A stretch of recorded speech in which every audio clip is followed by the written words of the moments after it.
to Coloricombo 2024. A whole new year, new colors. And for the first week, I'm using sea blue, red brick, deep blue and buttermilk. And I'm going to show you ways to mix this paint, or these colors, with watercolor. I'm using core watercolors, and then I'm also mixing it with Horadam white gouache from Schminke. It's a gouache which I love using to turn watercolor paints into opaque gouache, water-based gouache, and it's really effective. So I will talk a little bit about how I mix the colors.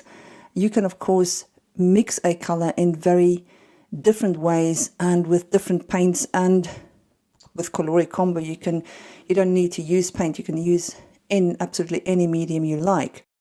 Since color mixing is something I'm quite passionate about, I will show you how I mix these colors that I use in the color prompts. I've got Benz yellow, ultramarine blue, and then I've got two turquoise there, cobalt and a phthalo turquoise. I also have a gold brown color. I'll get to that in a second. So this is Benz yellow. I'm mixing it with Horadam white gouache, and the Benz yellow is a very bright lemony yellow, clean yellow. So I want that yellow that I'm making to be not too clean, and I'm adding a little bit of super tiny bit of ultramarine blue to create that yellow that is a sort of a soft, not very warm yellow, not a sunny yellow. And then the second color I'm mixing here is ultramarine blue. I'm keeping it to ultramarine blue, to just that pure blue deep color, not adding anything to it. It's the traditional primary blue color. It's quite a strong flat blue. Moving on to brown. This is a favorite color, this brick color, this brick red color. I'm showing you how to mix it using quinacridone gold deep. But this color is a bit difficult to find. It's not so readily available anymore. So I'm going to show you another way to mix this vibrant brown. You can see it's quite saturated as I put it on here, but as it gets thinned down with more water, it becomes brighter. But I'm going to show you how to mix it with Van Dyke brown, which is a deep dark brown, and using Pyrrole orange, and that will give it that vibrancy. So I've got the deep brown, and I start off there as a dark brown, and then by adding the orange to it, it makes it brighter. So just as a little bit of orange, and it will give that vibrancy and the warmer glowing red brick color to it.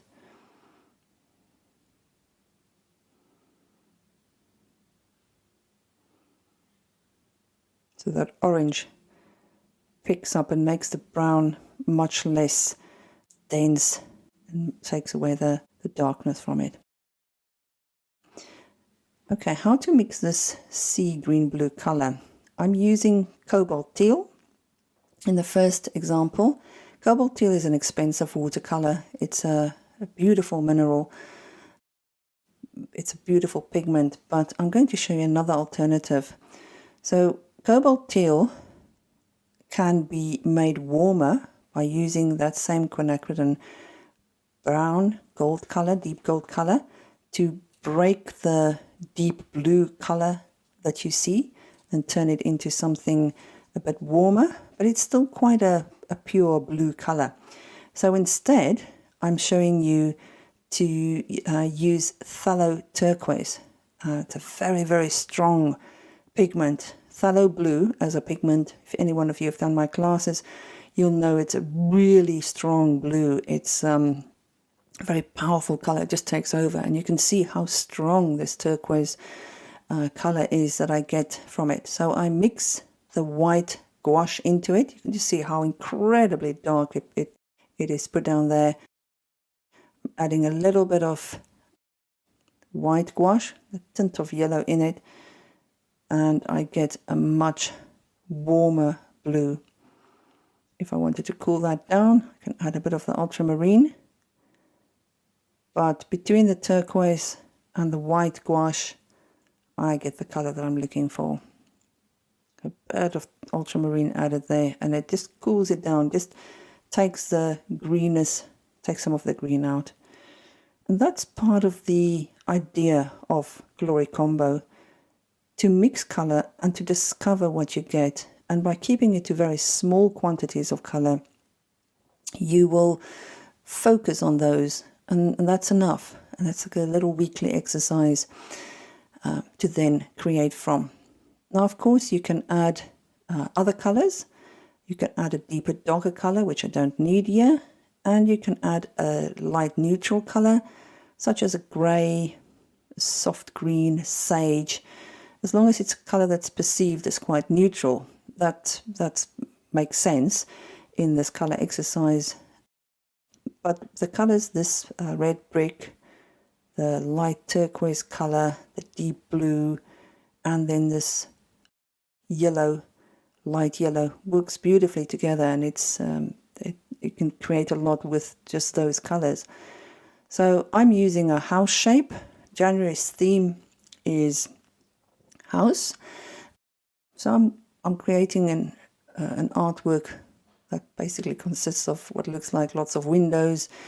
I'm mixing the white as well to paint on top of areas I've painted on before.